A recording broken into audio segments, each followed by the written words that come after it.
The entire teaching of the Buddha, termed as Buddhism in the modern world,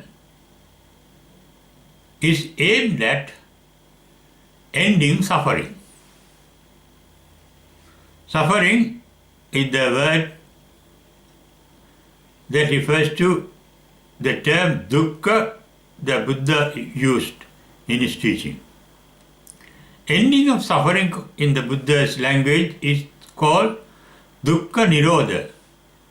Dukkha is translated as suffering, and nirodha is translated as extinction or ending.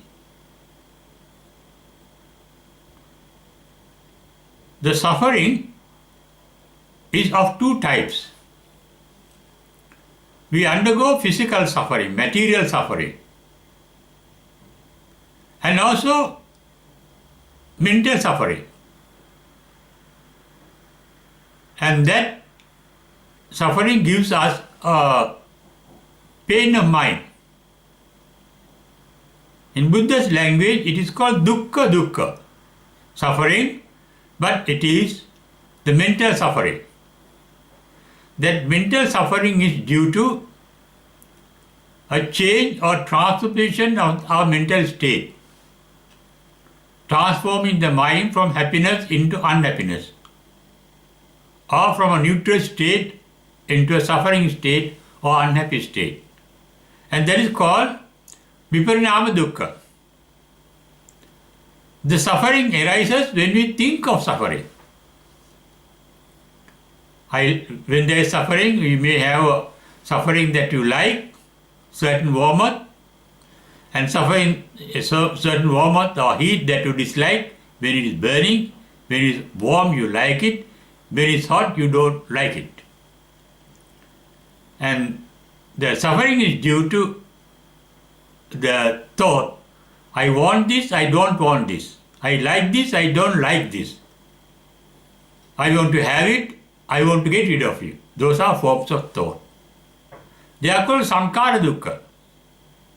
Therefore, suffering in the Buddha's teaching is referred to as dukkha dukkha, the mental sorrows, viparinama dukkha, the transformation of the mind from one state to another state, and sankhara dukkha, formation of a thought process. In fact, in the very first sermon of the Buddha called Dhammacakkappavattana Sutta, he described different types of suffering that we undergo. Jatipi dukkha, jarapi dukkha, vyadhipi dukkha, maranapi dukkha, and so on. We undergo old age as a suffering. We undergo sickness as suffering. We undergo death as suffering, and so on. And you say, setting away all the examples, say, in short, suffering means formation of thought formation. That is called sankittena upadana khandha dukkha. Those are the words used by the Buddha in the first sermon. Sankitta means in short, panchupadana khandha. The five elements or five aspects or the five ingredients of a thought can be called, that group can be called suffering. That means we suffer due to our thinking process. That is why Buddha said in his first paean of joy after enlightenment, visankhara gatam citta. Sankhara means thought formation. Visankhara gatam citta means the mind became free from thinking. Thinking consists of thoughts and feelings. That means when you are enlightened, your mind is devoid of thoughts and devoid of feelings. Suffering that we undergo is a form of feeling. And those feelings with which we suffer are called, in Buddhism, what we call sorrow. It's called in Buddhism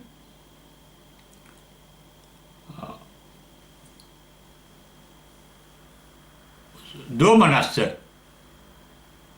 Domanassa means suffering thought. Somanassa is pleasant feeling. Domanassa is unpleasant feeling. Suffering means mentally a feeling with which we suffer. What we call sorrow is a feeling with which we suffer. And in Buddha's teaching, suffering, the mental suffering is called soka, not dukkha. Dukkha is both mental and physical suffering. Soka means mental suffering. Dukkha means the real world is transformation. When we suffer mentally, as we are experiencing sorrow, there is a change or transformation of our normal mental state, which was free from mental suffering, free from suffering. The neutral mind or a pleasant mind can be changed into an unpleasant mind undergoing suffering, and that is called soka. Dukkha can be the physical suffering or mental suffering. There is transformation. In fact, the word dukkha has three aspects. One is dukkha, that is sorrow. There is soka.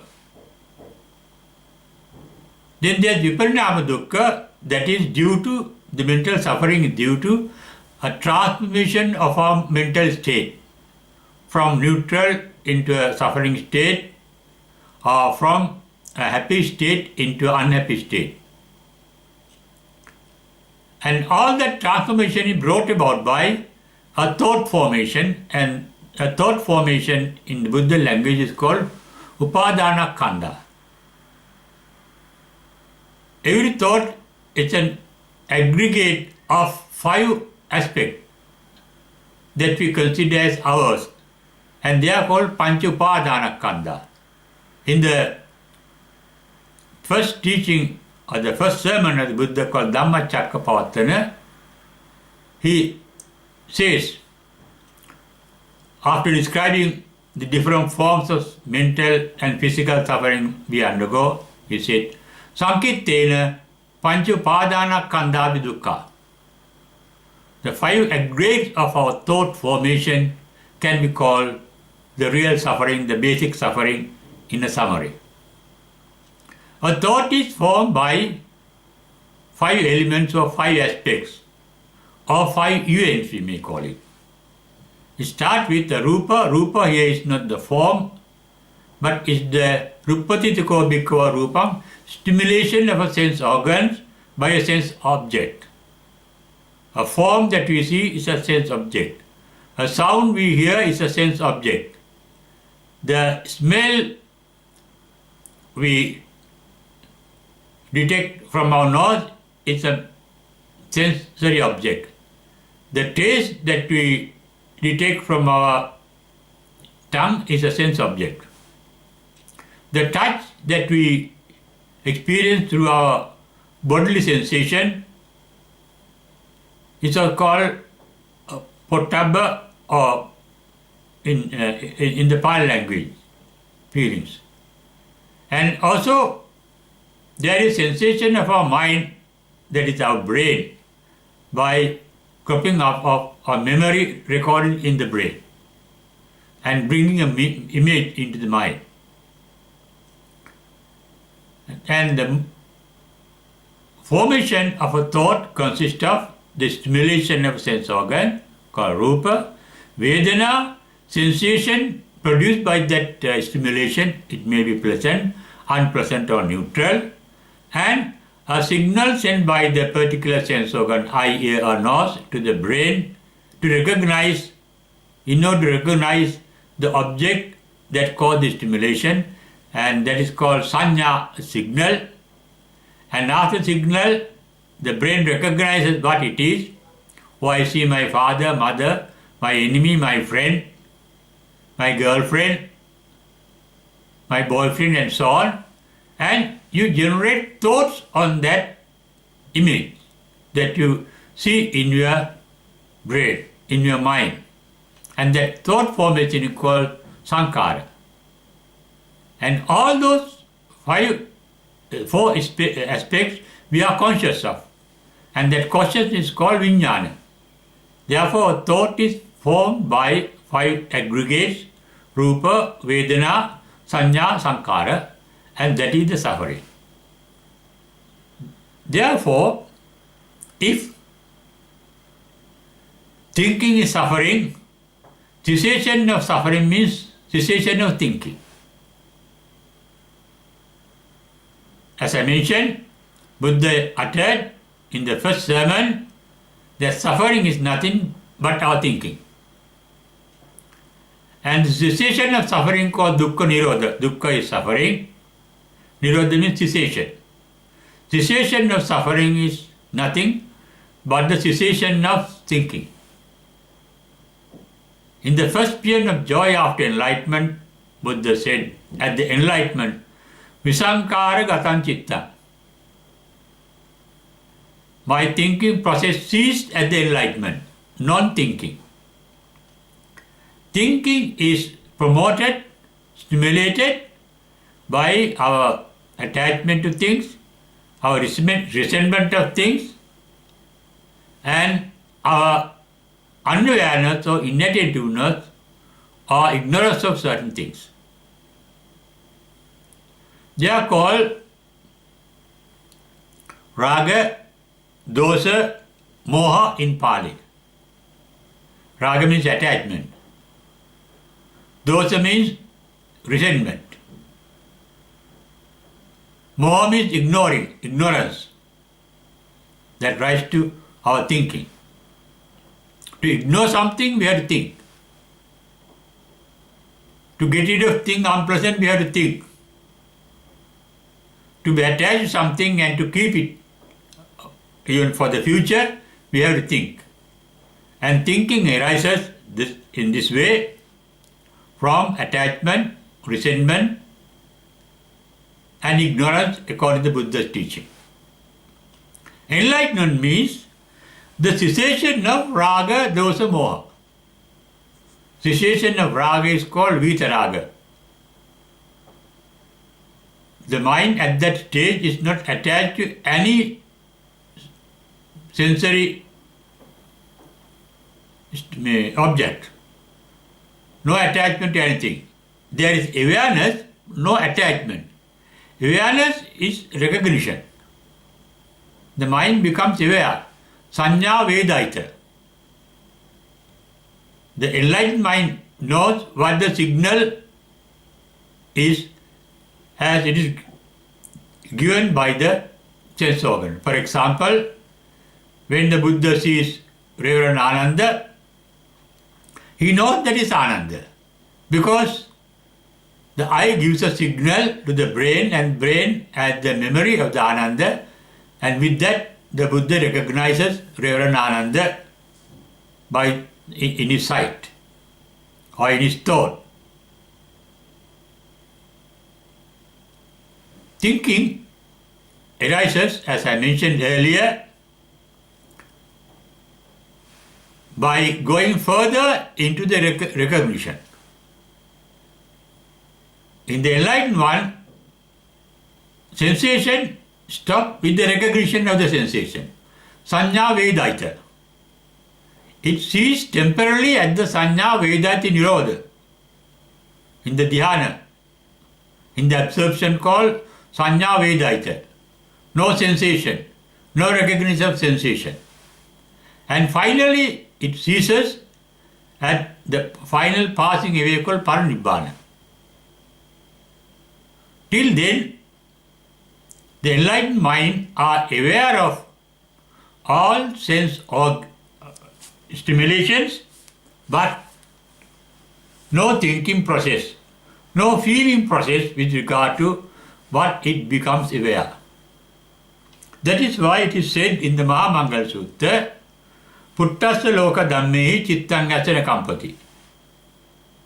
They come in touch with the material world, the physical world, different sense objects, puttassa loka dhammehi. Mental images are formed of the sensation that they experience, but chittangasana kampati, there is no vacillation, vibration or perturbance of their mind. Their mind is not disturbed. Mind is means the peace of nirvana, the bliss of nirvana that they have realized at the enlightenment is not disturbed by any sense objects that they experience. That is what is meant by puttassa loka dhammehi chittangasana kampati.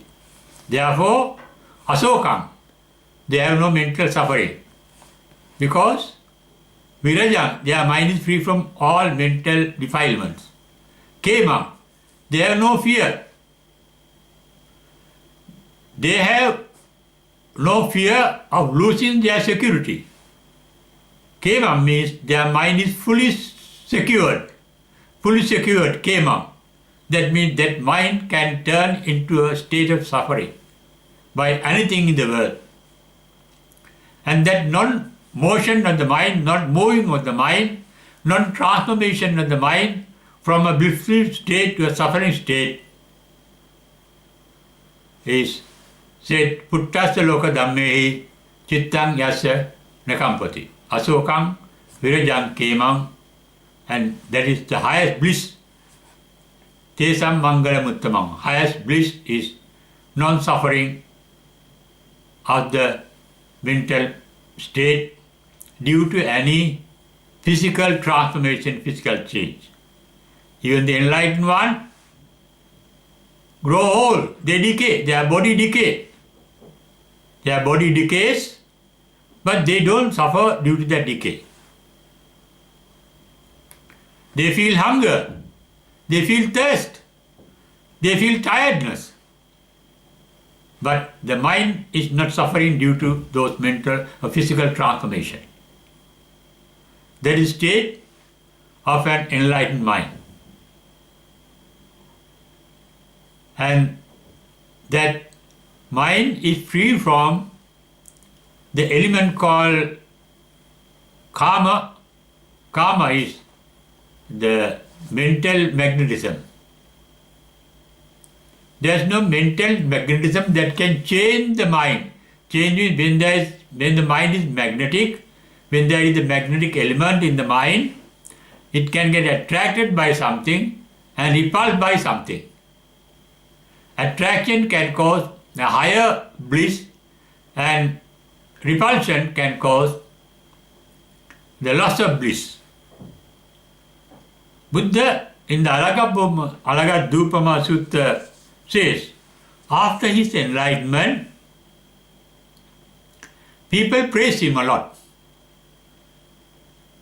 They offer him a lot of offerings. But he is not excessively pleased by that. No increase of his normal state of mind in bliss. That bliss is saturated.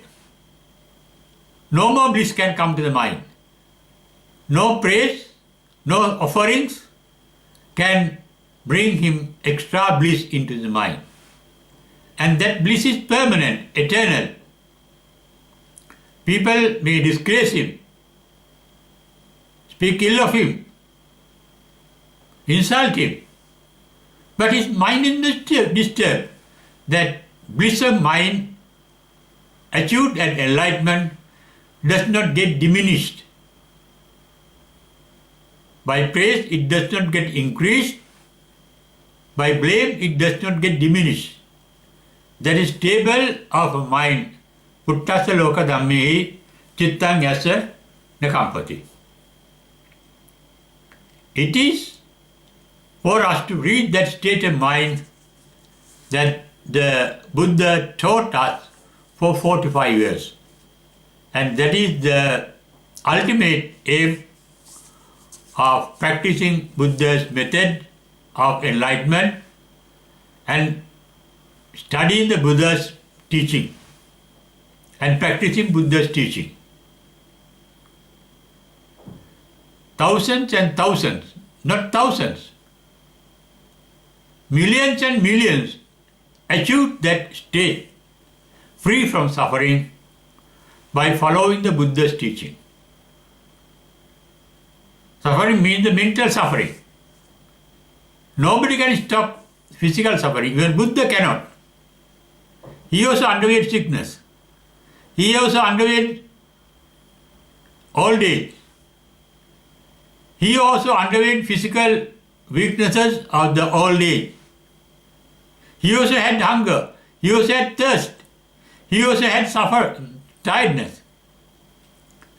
He had some diseases that he could not cure. He had a backache that he could not cure. He had a headache that he could not cure. All those physical sufferings were there, but he was never suffering mentally due to those physical suffering. And that is the ending of suffering that the Buddha taught us for 45 years. And that has been followed, that teaching has been followed by millions and millions for the last 2,000 to 3,000 years, nearly 3,000 years, and get rid of their mental suffering and realize an eternal bliss called nirvana. That nirvana is not, our mind is temporary. Mind is mental states, mental formations. They are ephemeral. That is what is realized by the Buddha's first disciple called Kondanya ascetic. By listening to the Buddha's first teaching called Dhammacakkappavattana Sutta, and Buddha himself says, he opened up the Dhamma eye, the eye that can see the true nature of things. Dhammacakkum, Dhamma eye. What is that eye? The Buddha explained, Yankincha samudaya dhamman sabbantan nirodhammanti. He realized whatever mental formation that we experience are subject to birth and death. They appear and they disappear. When that realization comes, there is no attachment called raga, there is no resentment called dosa, and there is no ignorance called moha. That is knowing the real nature of things. It is the basis of ending all our suffering mentally. That is by not getting attached to anything, not resenting anything, not ignoring anything. That means keeping attentiveness, awareness throughout, uninterrupted. Enlightened ones have uninterrupted awareness and attention. They don't sleep. That is why they are not drowsy.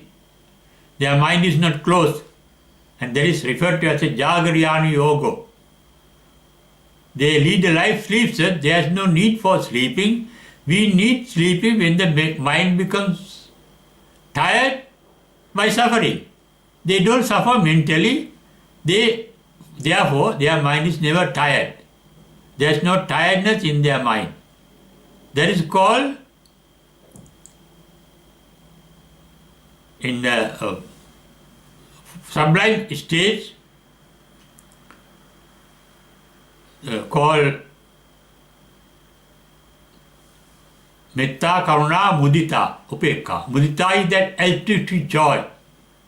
Their mind is constantly blissful. But that bliss is not born in their mind, according to the Tattva Sutta. Not born means ajata. It is not an event, it is not a happening. It does not take place as an event. And that is called abhutam. And it is not a thing that we do inside our mind, akata. And it is not composed of certain elements already existing in the mind, asankata. That is the basic state of our mind, beyond our thinking process, beyond our feeling process. going deeper and deeper into our thoughts and feelings, we can realize that. And going deeper into our superficial mind full of thoughts and feelings is called Vidarsana Bhavana, insight meditation in Buddhism. We all have the capacity to practice insight meditation and reach that eternally blissful state beyond our conscious mind.